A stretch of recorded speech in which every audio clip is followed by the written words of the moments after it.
Eżis semmija nilqawkom għal programmi ieħor taħt il-qoxra preżentat minni Rachel Degwara u imtella mill-Kunsill Nazzjonali tal-Ktieb.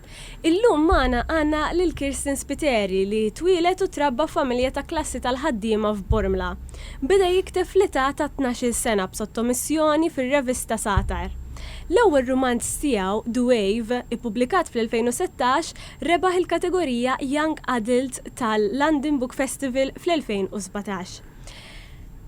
Kitteb 3 romanzi oħra, Far From Home, In the Land of Marigolds u dis-sena għadu kemm ġie ippubblikat Perfettament Imperfetta li diġà qajjem interess kbir fost il-ħafna gruppi ta' qari online minħabba it-temi provokanti u sesswali tiegħu. Kirsten, m'intix l-ewwel darba li qed magħna fil-programm nilqawk. Grazzi ħafna. Grazzi lilek, kif inti? Mhux ħażin, nittament ukoll. Grazzi, jiena ninsab tajba, grazzi. Kirsten, Perfettament Imperfetta huwa r-raba romanz tiegħek u jirrifletti daqsxejn bidla fid-direzzjoni. Fej qabel kont tikteb fil-ġeneru tal-fantaxjenza u għall-udjenza young adult hawnhekk qed tipprova xi ħaġa kompletament differenti.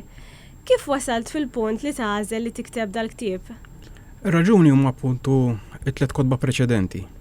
Ġifieri t-tliet kotba ta' qabel kif qed inti kienu 3 kotba ta' fantaxjenza li ħarġu fi żmien qasir, ġifieri f'temp ta' 4 snin ħarġu 3 kotba 2016, 2017 u 2019. Kien hemm min beda jaqrom u nies li bdew jaqrawhom bdew jirreferu għalija bħala kittib tal-fantaxjenza. Ġustament għax sa dak il-punt dak biss kont għamilt. Biss jiena ħassejt li dik it-tikketta kienet xi ftit issikkata għax ħassejt li kapaċi nagħmel iktar minn hekk. U allura ħadd id-deċiżjoni li l-ktieb li jmiss kellu jkun xi ħaġa kompletament differenti. U eventwalment, insomma, wara li ħsibt ħafna x'nista' nagħmel, ddeċidejt li nikteb din l-istorja ta' Wade u Manuel u Charlotte. Definittivament li naħseb it-tiketta ta' kittib tal-fantaxjenza forsi kienet illimitak u vera napprezza l-fatt li sfidajta. Iva, u kuntent ħafna għax naħseb irnexxieli. Bla dubju, ma nitkellmu ftit iktar il-qoddim. Forsi tista' tgħidilna ftit aħjar inti, ir-romanz mibni fuq il-vuċijiet ta' żewġ protagonisti maskili, wieħed żagħżugħ ta' 13-14 sena u wieħed ta' ftit aktar minn 60 sena, u f'nofshom karattru femminili. Kif nibtu daw il-vuċijiet? Fejn xtaqt tmur bihom? Mela, il-vuċijiet, iż-żewġ vuċijiet, narraturi żviluppaw b'mod differenti. Mela, nibda ngħid li l-idea oriġinali tal-manuskritt kienet li nieħu sehem fil-kompetizzjoni tal-letteratura żgħażagħ li tiġi organizzata bil-Kunsill Nazzjonali tal-Ktieb. Allura bdejt naħseb ftit xi storja tajba li hija tajba l-etajiet ta' bejn 13-15 sena. U ħsibt li l-idea ta' tifel ta' 13 sena li fansja tfajla kbar minnu u li ovvjament ma tantx għandu ċans magħha kienet idea tajba. Ħalja li eventwalment il-manuskritt mar totalment x'imkien ieħor. Però l-idea oriġinali dik kienet. Issa, meta spiċċajtu l-manuskritt u qed ngħidu l-manuskritt jiġifieri ir-relazzjoni bejn Wade u Charlotte biss, Manuel kien għadu ma daħalx fin-nofs, rajtu u ħassejt li kont parzjalment sodisfatt fis-sens li kien tajjeb imma kellu xi ħaġa nieqsa. U bdejt naħseb x'nista' ma nafx forsi nżid, forsi nbiddel biex il-manuskritt jiġini xi ftit aħjar. Allura, insomma, bdejt naħseb u kombinazzjoni fl-istess perjodu kont qed naqra Lolita ta' Vladimir Nabokov. Issa Lolita, bħalma jfu ħafna nies hija l-istorja. Hija relazzjoni bejn Lolita li għandha 12 sena u l-karattru Humpert li għandu 40. Ġifieri f'dik ir-relazzjoni t-tifla ovvjament hija żgħira u r-raġel huwa ħafna ikbar. U jiena bdejt naħseb li l-karattru ta' Charlotte li jiena kont diġà krejajt hija xi ftit Lolita għax hija provokatriċi.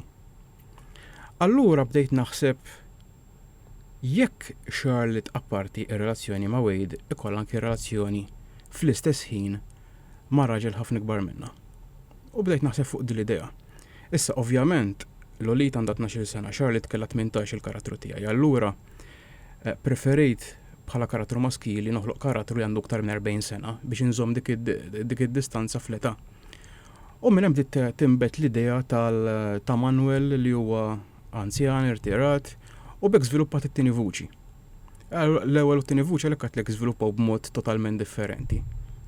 Vera interessanti, mhux biss id-dinamiċi differenti, imma it-triq ta' dal-manuskritt totalment minn kif bdejt għal kif spiċċajt bil-maqlub. Il-ġibdiet u x-xenqa l-imħabba u assess daw il-karattri li għadna kemm semmejna u ma temmi pjuttost ċentrali f'dal-ktieb u fuq dan l-aspett xtaqt li niddiskutu numbri ta' punti, pero forsi nistaw nibdew mill-irwol tal-pjaċir ta' avventura u żdaw kol ta' wens li relazzjonijiet jipprovdunna. Fl-istadji ta' ħajjithom li intaqgħu magħhom l-interess romantiku huwa dak li sostni dawn il-karattri. Din hija fażi f'ħajjithom jew taraħħa bħala parti fundamentali mill-kundizzjonijiet umani. Mela, inti semmejt il-frażi interess romantiku. U di nixtieq naprofitta ruħi u nispjega xi ħaġa fuq il-ktieb.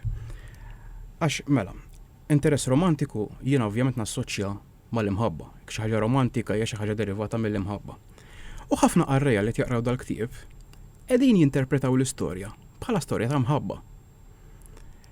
Fil-verità mhix eżattament storja ta' mħabba, nkunu ċari. Mela, Wade huwa tifel ta' 13-il sena, qed jikteb djarju u fid-djarju qiegħed jikteb li hu jħoss lil Charlotte iħobba.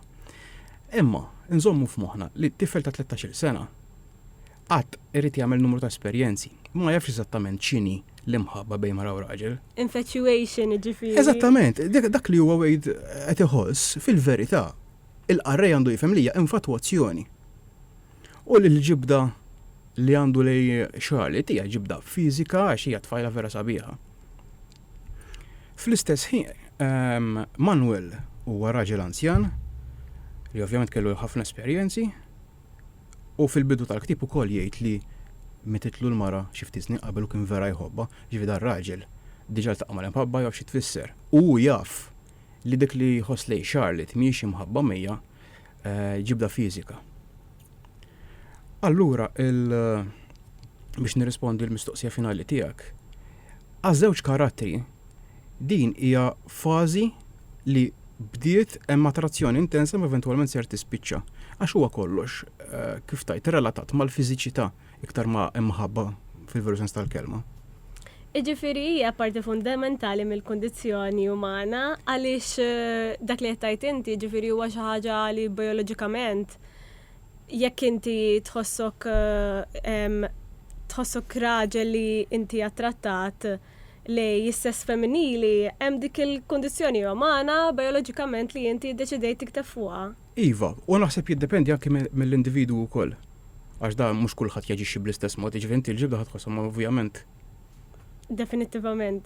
Kollox suġġettiv għal karattri tiegħek u kulħadd fl-aħħar mill-aħħar jinterpretaħ mill-esperjenza tiegħu. Ekku. Fil-konfrontazzjoni ta' dawn iż-żewġ karattri wieħed jista' jgħid li joħroġ forma ta' kummentarji dwar is-sensibilità maskili, iżda anke dwar l-età u l-ħsibijiet li l-età tista' ġġib jew ma ġġibx magħha. X'kienu ħsibijiet tiegħek dwar dan l-aspett? Fejn toħroġ il-maturità f'dan kollu? Mela, dwar is-sensibilità maskili. Is-sensibilità maskili, iva. Mela, jiena naħseb dan dwar is-sensibilità maskili. Fil-verità nistgħu nagħmlu programm sieħ nitkellmu fuqha. Ovvjament m'għandniex iċ-ċans imma is-sensibilità maskili naħseb ħafna drabi fis-soċjetà tagħna tiġi sottovalutata. U naħseb din is-sottovalutazzjoni qiegħda anke tikkrija problemi fis-soċjetà tagħna. Minix ħanidħol ħafna fid-dettall tagħha, però naħseb li hija problema. Tista' għalfejn taħseb li hija sottovalutata? Jiena naħseb li is-soċjetà tagħna tippretendi li raġel ma jkunx daqshekk sensibbli. Jisu raġel f'ċertu sitwazzjoni trid ikun bil-force tough, ikun macho. Issa mhux qed ngħidlek li kulħadd jippretendi hekk, però naħseb ir-raġel jħossha din tip ta' pressure. Definitivament naqbel miegħek, tipo anke minn meta tkun żgħir, tipo toqgħodx tikpijejja jisek baħbuh jew xi ħaġa. Hemm ċertu expectations fuq ir-raġel li hu jrid. Anki jekk tibża f'ċertu sitwazzjonijiet jgħidlek fik raġel, daw tip ta' kommenti f'dorin. Allura naħseb li bħala kumment ġeneriku mhux bil-fossi relatat mal-ktieb. Imma naħseb din hija problema tiġi sottovalutata fis-soċjetà tagħna. Issa biex nirrispondi b'relazzjoni mal-ktieb. Naħseb li ovvjament fil-ktieb peress li huwa miktub forma ta' djarju. U djarju huwa ħaġa personali, ma stajtx nevita li ċertu ħsibiet u affarijiet li jiktbu Wade u Manuel ħajkunu introspektiv ħafna. Għax ovvjament dan għajnejdu aħna mhux supposta din naqrawhom, da huwa djarju personali. Allura bil-fors ħatoħroġ dal-aspett kif tajt ta' feelings tagħhom lejn din it-tfajla li hija viċin daqskemm hija l-bod fl-istess ħin mill-mod kif iġibruha magħhom. Fl-istess ħin il-relazzjoni bejn l-età, il-ħsibijiet u l-maturità għat-tieni part tal-mistoqsija. Jiena naħseb ħsibijiet ta' dak it-tip kulħadd ikollu. Ġifieri jista' jkun tifel, jista' jkun raġel anzjan. Id-differenza hija l-mod kif taġixxi fuqhom imbagħad. Issa, imbagħad tidħol il-maturità. Jiena naħseb il-bniedem mhux l-irġiel biss, in-nisa wkoll meta niġu f'sitwazzjoni dak ngħidu tiġi assi u no. Tista' tiddeċidi li timxi tuża moħħok timxi bil-maturità. Aw min jimxi kompletament bl-istint. Issa, jekk tanalizza żewġ karattri tiegħi li huma Wade u Manuel, inti Wade huwa tifel ta' 13-il sena ma tantx għandu daqshekk maturità, allura mal-ewwel ċans li tagħtu għajnejdu ħadfu. Manuel huwa raġel li għandu ċertu maturità, kien missielet ukoll, imma fl-aħħar mill-aħħar ċeda l-istint ngħidu hekk. Ir-romanzi diskutu wkoll il-pjaċir jew is-sodisfazzjon tax-xewqat tal-karattri, kif tkellimt inti t-tnejn jaġixxu b'modi differenti ovvjament mill-karattru li tajthom inti. Forsi speċjalment ftit aktar fil-font fil-każ tal-anzjan Manuel li jimxi mis-sensibilità hedonista għal waħda mimsusa b'sens taħtija.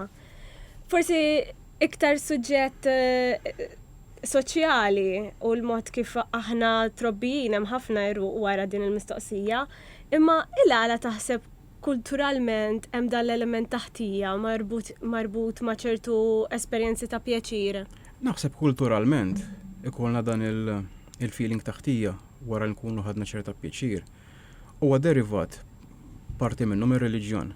X'aħna ir-reliġjoni differenti, mhux bil-fors dik Kristjana Kattolika. Jalmu ħafna li aħna rridu nbagħtu f'din il-ħajja biex imbagħad ingawdu wara. U infatti il-karattru ta' Manuel f'mument minnhom isaqsi għal Charlotte trid imorru nqerru dak li għamilna fil-ktieb biex nagħmilha ċara li l-ħsieb tiegħu minn hemm ġej dan is-sens taħtija. Issa jiena personalment bħala persuna Kirsten Spiteri ma tantx naqbel ma' dik ta' mentalità. Jiena bniedem Mattew ma nemminx fil-ħajja wara l-mewt. Nemmen li din hija l-unika ħajja li għandna u rridu ngawduha kemm jista' jkun. Biss fil-ktieb tiegħi provajt noħloq karattru li jirrappreżenta dik li hija l-kultura Maltija. U allura Manuel għalhekk huwa jħoss dan is-sens ta' guilt. Biss ukoll il-karattru ta' Manuel f'mument fil-ktieb jisaqsi jekk hemmx ħajja wara l-mewt. Il-view mhux daqshekk ċert, però f'każ li hemm jipprova jġibruħu sew. Interessanti ħafna għaliex din il-ħaġa taħtija naraħa ħafna kważi fuq in-nisa aktar mill-irġiel fis-soċjetà tagħna, taf kif li kważi il-pjaċir tal-mara minn ċertu esperjenzi għandha tħossha ħatja li għamlet xi ħaġa ħażina li nħoss li bħala persuni f'din id-dinja ovvjament il-konsens huwa importanti u li tagħmel kollox bil-qies u li tkun protetta huwa importanti, imma m'għandniex għalfejn biex nikkontrollaw lil xulxin. Id-disciplina tista' ġibha minn x'imkien ieħor m'hemmx għalfejn tikkontrolla bil-biża'. Jien naħseb din it-tip ta' bħalma l-ewwel semmejt hemm ċerta tip ta' pressure fuq l-irġiel, teżisti tip ta' pressure ukoll differenti fuq in-nisa. U ma kollha elementi kulturali dawn. Daqs 20 sena ilu, il-pubblikazzjoni ta' ktieb bil-lingwaġġ ta' ktieb bħal dan kienet probabbilment għajjem ħafna iktar kontroversja. Nimmaġina li tqisa ħaġa tajba li mhux il-każ illum il-ġurnata, però kien hemm xi aspetti fejn ħassejt li kont qed tissielet ma' xi forma ta' awtoċensura?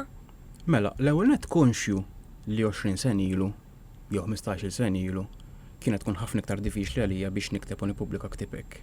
Ovvjament nirrikonoxxi wkoll il-fatt li kien hemm ċertu kittieba li tipu marru kontra r-regoli ta' żmienhom u ppubblikaw romanzi u novelli b'kontenut b'saħħtu kuraġġuż u bekk bdew proċess li wassalna salhom il-ġurnata.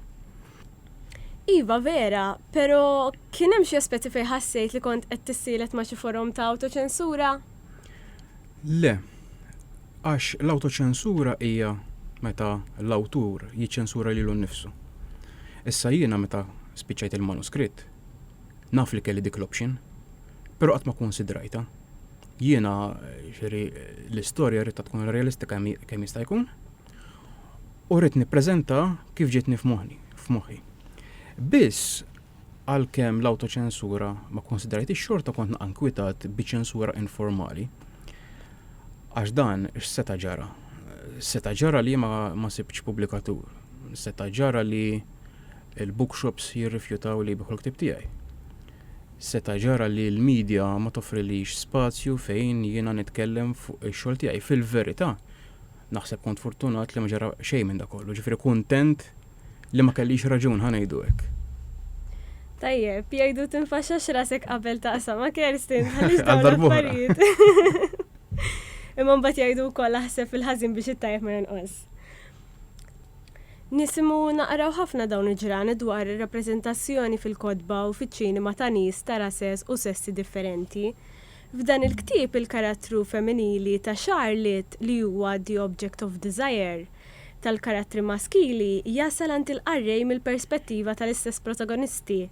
Kellek xi ħsibijiet fuq dan l-aspett anke b'riflessjonijiet differenti fiċ-ċinema tinsejjaħ forsi the male gaze. Ok. Mela, ħsibt fuq jiena li l-qarreja qed jisirja fuq Charlotte mill-perspettiva kif attenti ta' żewġ narraturi rġiel.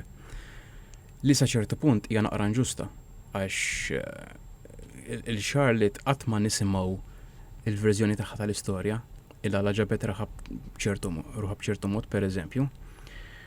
Allura biex impatti iddeċidejt li meta ser nikteb is-sequel għax sequel Ħajkun sequel! ser ikun hemm sequel żgur, ser nikdbu kompletament mill-perspettiva ta' Charlotte biex nispjega l-ewwel net ċertu avvenimenti f'dan il-ktieb illa l-ġraw illa l-ġabet ruħha b'ċertu mod u anke avvenimenti futuri li imbagħad jiġu preżentati fir-romanz li jmiss fis-sequel. Tajjeb, għamiltni kuntenta ħafna li ħajkun sequel. Tajjeb. Għamiltni kuntenta immens, għaliex naħseb li għandna bżonn letteratura kemm xejn sovversiva u mill-lenti tal-mara naħseb li tkun b'saħħitha ħafna. Issa rrid nara kemm ħankun kapaċi jiena li nidħol fil-psikoloġija ta' mara, għax dik hija sfida. Għax diġà kienet diffiċli biex tħall fil-psikoloġija ta' raġel anzjan, għax jiena ovvjament 13 sena xi darba kelli ma' 66 għadni ma wasalthomx. Jalla tasalhom, imma naħseb li proġett metikolus ħafna u inti vera raġel ambizzjuż. Imma ir-riċerka online hemm ħafna kważi università ta' psikoloġija differenti, hemm ħafna informazzjoni. L-internet jgħin ħafna. U vera jiena ħerqana biex nara biex ħireġ. Grazzi. Ħerqana ħafna. Għalkemm mhux ktieb dwar il-pandemija u mingħajr ma nikxfu dwar l-istorja, f'xi punt feċ ir-realtà tal-pandemija llum hija parti minn ħajjitna u li tkompli tikxef il-vulnerabilitajiet tagħna. Dan l-element minn dejjem kien pjanat li jkun parti mir-romanz? Le. Il-manuskritt bdejt nikdbu f'Jannar tal-2019, meta ma kellniex idea ħadd li ħajkun hawn pandemija madwar id-dinja. U spiċċajtu f'Ġunju tal-2020. Issa, fil-bidu l-ending għax il-pandemija tissema fil-fażi finali tal-ktieb kellu jkun differenti. Biss li ġara l-istorja hija miktuba forma ta' diarju u ovvjament hemm id-dati bħalma jkun hemm f'diarju. U id-diarju jibda minn Marzu tal-2019 sa Marzu tal-2020. Allura jiena bdejt nikteb id-diarju fi żmien meta bdew jiġru daw l-affarijiet. U peress li id-dat jibdew jirriflettu ir-realtà fid-djarju u fil-realtà, allura mbagħad iddeċidejt li ma nistax ninjora il-pandemija li qiegħda sseħħ u hemm id-dati fil-ktieb. Deċidejt li ndaħħala billi nbiddel xi ftit l-ending tal-ktieb kif kellu jkun. Fil-bidu semmejtilna li dan ir-romanz ġabbit la sostanzjali fil-ġeneru. U wkoll l-ewwel romanz tiegħek bil-Malti. Nixtieq nistaqsi kif ħassejtek li ħlist mit-tikketta ta' science fiction u issa li ppubblikajt ktieb bil-Malti u għandu rispons dar rispons, kif tħassak? Ara, fejn għandu x'aqsam il-ġeneru qed inħossni tajjeb ħafna għax u rejt li l-nifsi, primarjament li l-nifsi mhux lin-nies li kapaċi nagħmel iktar milli sempliċement fantaxxjenza. Il-fatt li ktibtu bil-Malti, jiena nħoss li bl-Ingliż għalija u aktar faċli nikteb għax il-lingwa hija aktar vasta u naħseb li anki sempliċement l-internet tgħinek ħafna. Anki sempliċi Google search. Biss bil-Malti ħassejt iktar sodisfazzjon. L-ewwel hija l-lingwa tiegħi. Parti minn hekk peress li l-Malti l-letteratura Malti għadha fi stadju żagħżugħ. Qed inħoss nies tajt il-kontribut tiegħi billi żidt xi ħaġa speċi. Sodisfazzjon kienet ikbar milli ktibtu bl-Ingliż. Qabel ma semmejt inti, jiena mill-ewwel indunajt li f'dan ir-romanz hemm ħiel ta' influenzi ta' romanzi klassiċi bħal Lolita ta' Nabokov u naħseb anka tar-romanzi ta' Giuseppe Stanio. Li mħassejt li kienu l-influenzi tiegħek f'dan romanz? Mela, apparti Lolita li deġa semmejnieh, ktib ieħor romanz klassiku ieħor li kellu ħafna influenza fuq kien The Catcher in the Rye. Però kelli anke xi influenzi minn xi films, partikolarment Malleana li huwa film Taljan ta' Giuseppe Tornatore. Issa, hemm xi qarrejja li qalu li qed kif tajt jikkumparaw ħafna, jassoċjaw ħafna il-ktib tiegħi ma' dawk ta' Stanio. Il-verità hi li jiena sakemm l-estejt il-manuskritt battu lil Merlin u aċċettaw li pubblikawh, kont għadni ma qrajtx ktib wieħed ta' Stanio. Jiena Stanio għandu 4 kotba. 3 minnhom qrajthom konsekuttivament lejl bidu ta' dis-sena. Meta diġà kelli nkonferma li l-ktib ħajoħroġ jiġi pubblikat. Ġifieri qed nara ċertu xebħiva bejn il-kitba tiegħu u tiegħu, però ma jistax ikun l-influenza għaliex kont għadni ma qrajthomx il-kotba. Ħan iġġeneralizzawnek Kerstin imma biex tara l-moħħ ta' raġel Malti. X'kapu lavur. Meta tiġi għal dawn l-affarijiet x'kapu lavur. Li kieku kulħadd jikteb id-djarji min jafx letteratura erotika għandna. Ikun bidu ġdid hekk jieku. L-aħħar mistoqsija li Kerstin. Ma nafx irix nidħol f'din l-era, imma qed naħseb fuq li l-kumment li għodni li kemm għamilt. Nispera li n-nisa issa jibdew jikdbu dit-tip ta' letteratura wkoll ħan ibbilanċjaw naqa'. Fem, naħseb fil-verità iktar tistaqsi kif tajt l-awturi nisa. Però xi ħaġa li notajt. Jiena dan meta ktibtu ovvjament għamilt żewġ narraturi rġiel u qed jitkellmu fuq tfajla. Jiena ħsibt li l-ktieb iktar semmi jimxi mal-irġiel. Fil-verità milli qed ninnota, iktar nisa qegħdin jaqrawh u qegħdin japprezzawh li kienet sorpriża lija. Issa jista' jkun li forsi l-cover kif inhu hemm dak ix-shocking pink fuq background iswed iktar qed jiġbed nisa. Issa aktar quddiem naraw jekk jiġbed l-irġiel ukoll, ma s'issa dik kienet sorpriża. Interessanti ħafna, Estra. Ma nafx, jiena personalment niftakarni meta kont bdejt naqra Lolita, ma kienx ħassni tajjeb, kelli joqda fl-istonku għax ħassejt niskruplata, sa jiena mhux personali niskrupla. Imma forsi l-ktib tiegħek peress li Charlie tkella 18 sena. Kienet żgħira hi wkoll għalkemm kienet.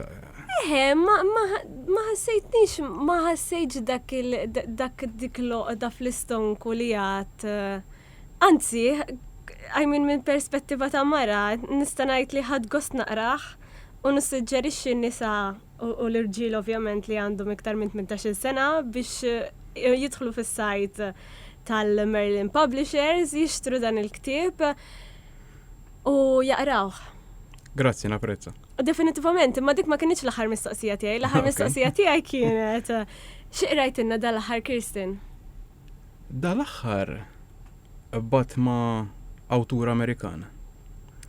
Jismu Jay McInerney. Għandu kodba tajbin ħafna, speċjalment tal-bidu tiegħu. U jikteb ħafna b'mod dirett bħal ma jnaktib dan il-ktieb. U naħseb din hija anki konferma li għalkemm forsi fil-Malti ma ssibx daqshekk kodba miktubin b'dan it-ton, imma naħseb bl-Ingliż u b'lingwi oħra issib ħafna. U bħalissa qed nħobbiex naqra kodba tiegħu, diġà qrajt xi erba', irrid insib l-oħrajn issa. Tajjeb ħafna. Nixtieq nfakkar ukoll is-semmija li f'Novembru hemm il-Kunsill Nazzjonali tal-Ktieb ħajamel il-Festival Nazzjonali tal-Ktieb u J. Irvin Welsh bħala mistieden speċjali li wkoll għandu kitba diretta ħafna u minħobb jaqra l-Irvin Welsh nissuġġerilu jaqra l-ktib ta' Kirsten u minn ħajaqra l-ktib ta' Kirsten u ħajoġbu nissuġġerilu jixxi l-kodba ta' Irvin Welsh u jiġi l-festival ħalli ikun jista' jitkellem ma' dan l-awtur speċjali u probably jkun hemm Kirsten ukoll il-festival u xek. Iva. U jkun hemm żgur il-kodba tiegħu għall-bejħ u nissuġġerilkom ukoll issegwu l-paġna tal-Kunsill Nazzjonali tal-Ktieb jisimha National Book Council fuq il-Facebook jew jidħol www.ktib.org.mt biex isib iktar informazzjoni u daqt joħroġ ukoll il-programm hemmhekk. Grazzi ħafna lilek Kirsten ta' din l-intervista. Grazzi lilek tal-istudent tieni darba. Napprezza il-kontribut tiegħek għall-letteratura Maltija u nirringrazzja wkoll is-semmija tal-li tawiden lil programmi ieħor taħt il-qoxra. Kunu magħna bħalhom ġimgħa.